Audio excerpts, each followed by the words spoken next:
நேற்று சென்னையில் அனைத்து இந்திய அண்ணா திராவிட முன்னேற்ற கழக உறுப்பினர்களுடைய குடும்பங்களில் நடந்த திருமண நிகழ்ச்சியில் பேசும்போது முதலமைச்சர் ஜெயலலிதா சில தத்துவார்த்த ரீதியான கருத்துக்களை பேசியிருக்கிறாங்க. எல்லாம் நன்மைக்கேன்னு எடுத்துக்கிற பக்குவம் உங்களுக்கு வந்துருச்சுன்னா தடைகளை தாண்டி இலக்கை நோக்கி பயணம் செய்ய அது உதவியாக இருக்கும், நிச்சயமாக நன்மையை பெறலாம் இறுதியில் அப்படின்னு சொல்றாங்க. அதை எல்லாம் நன்மைக்கேன்னு எடுத்துக்கொள்ற பக்குவம் அப்படின்னு சொல்றதை நீங்க எப்படி பாக்குறீங்க? இல்லை, அது என்ன கேட்டால் ஒரு ஆரோக்கியமான மனப்பாக்குன்னு தான் சொல்லுவேன். பொதுவாக எதை பார்க்கும் போதும் நமக்கு அதில் இருக்கக்கூடிய அதனுடைய எதிர்மறையான விஷயங்கள், தீமையான விஷயங்களை பற்றி மட்டுமே தான் மனம் யோசிக்குது. இன்னும் சொல்லப்போனால் நமக்கு எல்லா நம்மளோட நினைவுகளுமே நமக்கு நடந்த மோசமான விஷயங்கள் தான். நல்ல விஷயங்கள் உடனே மறந்து போயிடுது. நம்ம பட்ட அவமானம், அடி, காயம் எதெல்லாம் தவிர்க்கணும்னு நினைக்கிறோமோ அது எல்லாமே நினைவில் இருக்குது. எல்லா நல்ல விஷயங்களும் உடனே மறந்து போயிடுது. ரெண்டையும் சம அளவில் பார்க்கணும். இன்னும் சொல்லப்போனால் ஓரளவுக்கு ஒருவர் தன்னுடைய அனுபவத்திலேருந்து பாடம் கற்றுக்கிடணுங்கிறது தான் அதை சொல்கிறதா நினைக்கிறேன். மற்றபடி அதுக்கு அவங்க சொன்ன கதை தெனாலிராமன் கதையில் இருக்குது, பீர்பால் கதையில் இருக்குது, இது போல் நிறைய கதைகள் இருக்குது. இந்த கதைகள் எதுக்கு சொல்லப்படுது அப்படின்னா, மனதை நாம் எப்படி வச்சுக்கிட போகிறோம், அந்த மனதை நாம் நம்மளால் கட்டுப்பாட்டுக்குள்ளே வச்சுக்கிட முடியுமா, வெற்றியோ தோல்வியோ அதை நம்ம எடுத்துக்கிறது எப்படி, அதுலேருந்து அடுத்த படிக்க எப்படி போகிறது, நான் அப்படி தான் அதை பார்க்குறேன்.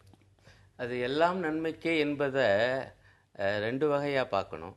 ஒரு விதத்தில் அது சரிதான், இன்னொரு விதத்தில் அது சரியில்லை என்பது என்னுடைய கருத்து. இப்போ உதாரணம் அவங்க சொல்லியிருக்கிற கதையும் கூட அதுதான். பொதுவாக ஒரு விஷயத்தை பெரியவங்க சொல்லுவாங்க, எவ்வளோ பெரிய நன்மையிலும் ஒரு சிறிய தீமை இருக்கும், எவ்வளோ பெரிய தீமையிலும் ஒரு சிறிய நன்மை இருக்கும்.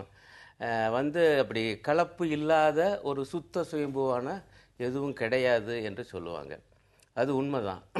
இப்போ முதல்வர் அவங்க என்ன சொல்கிறாங்கன்னா, மணமக்களுக்கு இயல்பான ஒரு நல் ஆசி அல்லது நல் புத்திமதி என்கிற முறையில் நல்லதை பாரு, எதுலேயும் கெடுதலை விட்டுரு, ஆகவே உனக்கு ஒரு தன்னம்பிக்கை பிறக்கும் என்கிற அர்த்தத்தெல்லாம் பேசியிருக்காங்க. இந்த பேச்சை பூரா படித்து பார்த்தா. ஆனால் என்ன ஒரு சிக்கல்னா, எல்லாத்துலேயுமே நன்மதையை மட்டும் பார்த்துக்கிட்டே இருந்தால் மனிதனுக்கு போராட்ட குணம் என்பது மழுங்கி போகக்கூடிய ஆபத்து இருக்குது. அதான் நான் சொன்ன அந்த ரெண்டாவது பகுதி.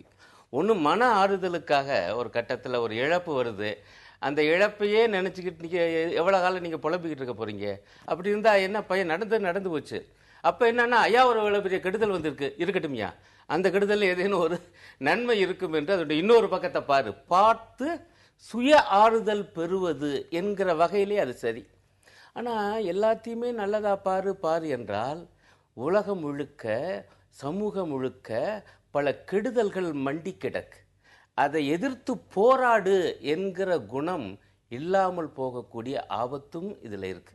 இந்த மாதிரியான புத்தி கூறல்ல என்று நான் பார்க்குறேன். அவர் சொல்றதை நீங்க எப்படி பார்க்குறீங்க? இல்லை, அப்படி நம்ம எடுத்துக்கிட முடியாது. ஏன்னா ஒருத்தர் எல்லாமே நன்மைக்குன்னு சொல்லி செயலற்று போனால்தான் அது. அப்படி நினைக்கக்கூடிய ஒரு மனப்பக்குவம் இருக்கிறவர் செயல்பாட்டு உள்ளவராக தான் இருப்பார். அவர் தன்னோட முடங்கி போகாமல் இருக்கிறதுக்கு தான் இந்த நல்வார்த்தை சொல்லப்படுதே தவிர இது செயலின்மையை உருவாக்குறது இல்லை. இன்னும் சொல்லப்போனால் செயலின்மை உருவாக்குவதற்கு தான். ஒரு விவசாயி இருக்கிறான், மழை பெஞ்சும் கெட்டுச்சுன்னு சொல்லுவான், மழை பெய்யாமலும் கெட்டுச்சுமா. ஆனால் விவசாயத்தை தொடர்ந்து செஞ்சுக்கிட்டே தான் இருப்பான், அடுத்தடுத்து பண்படுத்துவான், அடுத்தடுத்து தன் வாழ்க்கையை கொண்டு போயிட்டே தான் இருப்பான். ஏன் கதைகள் மனுஷனுக்கு தேவைப்படுது அல்லது சொல்லப்படுது அப்படின்னா, மனிதன் பல நேரங்களில் தன்னுடைய வாழ்க்கையினுடைய துயரங்களிலிருந்து அவனால் விடுபட முடியலை. விடுபடுவதுக்கு அவனுக்கு நம்பிக்கைகளை ஊட்ட வேண்டியிருக்கு. அப்படி நம்பிக்கையை ஊட்டுவதும் போது நினைவுகள்லேருந்து, அறிவிலிருந்து, அனுபவத்திலேருந்து சொன்னால் கேட்பாங்க. அதனால தான் வயதானவர்கள் கதை சொன்னால் கேட்குறோம். ஒரு 15 வயசு பையன் ஒருத்தருக்கு போய் கதை சொன்னால் அந்த கதையை யாரும் கேட்குறது இல்லை. ஏன்னா விளையாட்டுக்கு சொல்கிறான் அப்படின்னு. 60 வயதானால் சொல்லும் போது அனுபவத்திலேருந்து சொல்கிறாரு, அறிவிலிருந்து சொல்கிறாரு. அது ஒரு ஞானமாக கருதப்படுது. அப்படின்னா கதையிலேருந்து சொல்லப்படக்கூடிய உண்மைகளை நம்ம எப்படி எடுத்துக்கிட போகிறோம்? தொடர் சொன்ன மாதிரி அது ஒரு போராட்ட குணமாக மாற்றணும் அப்படின்னா போராடுங்க, தவறு இல்லை. ஆனால் போராடும் போதும் கூட வெற்றி தோல்வி வரும். அந்த வெற்றி தோல்வியை சம அளவில் எடுத்துக்கிடக்கூடிய மனப்பாங்கு வேணும். ஒருவேளை உங்களுடைய போராட்டம் தோல்வி அடைந்தால் கூட பின்னாடி அது வெற்றி அடைவதற்கான புள்ளியாக எடுத்துக்கலாம் தானே. வரலாறு திரும்ப திரும்ப என்ன ஒரு உதாரணத்தை காட்டுதுன்னா, யாரெல்லாம் இப்படி வெற்றி தோல்விகளை துவளாமல் அதே நேரத்தில் இதுவும் நல்லதுக்கு தான் அப்படின்னு நினச்சி அடுத்தடுத்த கட்டங்களை நோக்கி போகிறார்களோ அவர்கள் தான் சாதனை செஞ்சுருக்காங்க. அவங்க தான் வழிகாட்டிகளாக இருந்திருக்கிறாங்க. அரசியல் தளத்தில் திரும்ப திரும்ப நடத்தப்படக்கூடிய உண்மை அது. யாரும் தோண்டு போயிடுறதில்லை. வெற்றி தோல்வியோ சந்தோஷமோ துக்கமோ எல்லாமும் மனிதனுக்கு தொடர்ந்து நடக்கிறது தான். விடுபடுறது எப்படி? இதை ஒரு போராட்டமாக எடுத்துக்கலாம் அல்லது ஒரு சாந்தியான மனநிலையில் இருக்கலாம். ஆனால் செயல் தான் ஒரே ஒரு சிறந்த சொல். நீங்கள் செயல்பட்டுட்டே தான் இருக்கணும். அதுக்கான தூண்டுதல் தான் இந்த வார்த்தைன்னு நினைக்கிறேன். தனி மனிதர்களுடைய வாழ்க்கையில, தனி மனிதர்கள் சம்பந்தப்பட்ட பிரச்சனைகள்ல இது போன்ற தத்துவத்தை ஏற்றுக்கொள்றதும், சமூகம் சார்ந்த பிரச்சனைகள்ல நீங்க சொல்ற மாதிரியான நடைமுறைக்கு போறதும் ஒன்றுக்கொன்று முரணானதுன்னு பாக்குறீங்களா?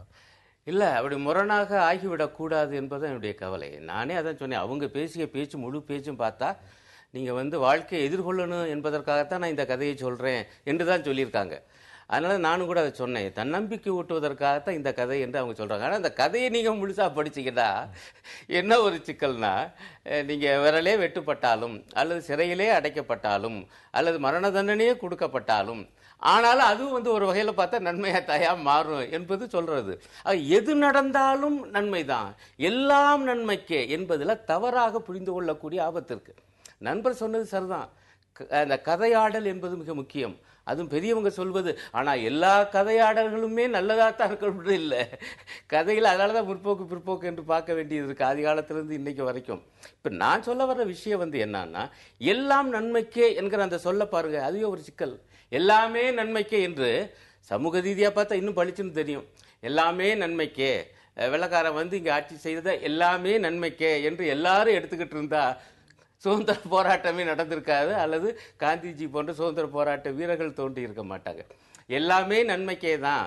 அப்போ வர்ணாசிரமம் சொல்றதெல்லாம் சரிதான், மனு தர்மம் சொல்றதெல்லாம் சரிதான், பெண்ணுக்கு கல்வியே தேவையில்லை என்று எடுத்திருந்தால் பெரியார் போன்ற சமூக நீதி காவலர்கள் தோன்றி இருக்க மாட்டாங்க.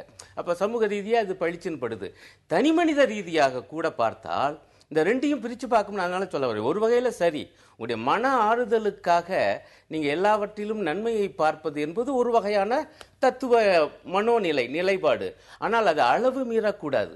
எல்லாமே சரிதான் என்று பேசாமல் இருப்பது, இது மாற்ற முடியாது அல்லது மாற்ற வேண்டிய அவசியம் இல்லை. ஆபத்து பாருங்க, எல்லாமே நன்மைக்குன்னா மாறுதலே தேவையில்லை என்று போகக்கூடிய ஒரு நிலைமை இருக்குது. ஆகவே சகலத்தையும் அப்படியே ஏற்றுக்கொள்வது என்கிற மனோநிலைக்கு போய்விடக்கூடாது. மனித குலம் மாற்றத்தை நோக்கி வளர்ச்சியை நோக்கி போய்கொண்டே இருக்கிறது. அதிலே தனி மனிதனாகிய எனக்கும் பங்களிப்பு வேண்டும் என்கிற முறையிலே அவன் உத்வேகப்பட வேண்டும்.